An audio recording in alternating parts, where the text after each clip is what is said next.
We all know the power of influencers. They tell us what to wear, what to eat, and where to go on vacation. Love them or hate them, they have a massive impact on our lives. But what happens when the government gets in on the action? Well, that's exactly what happened in Australia. The government decided to use influencers to help announce the federal budget. That's right, the budget. You know, the thing with all the numbers and economic jargon that makes our eyes glaze over. They brought in a bunch of finfluencers, influencers who talk about money and finance, to explain the budget in a way that's actually understandable. Think of it as Budget 101 for the social media generation. So who are these financial gurus?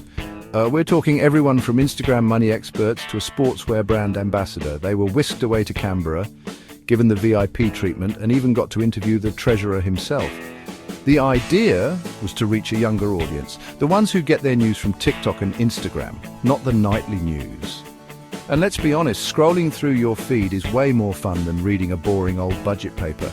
The government wanted to make the budget more accessible, more relatable. Because let's face it, most of us don't speak fluent economist. Okay, but what's actually in this budget everyone's talking about? Well, there's something for everyone.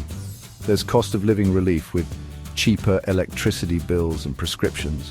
Tax cuts are always a crowd pleaser, and who doesn't love a bit of help with housing? The government is also putting a lot of focus on social cohesion, supporting communities in need. And with the global situation being what it is, it's no surprise that defense spending is also getting a boost. Now, I'm not saying this budget is perfect.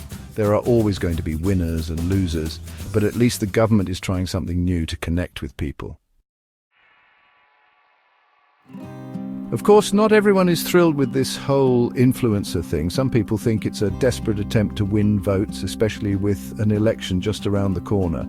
Others argue that it trivializes serious issues, and look, they might be right. But here's the thing, politics is changing. People are getting their information from different sources.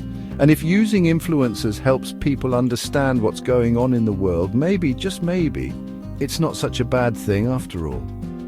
Only time will tell if this influencer experiment actually works. But one thing's for sure, it's got everyone talking. And in the world of politics, that's half the battle.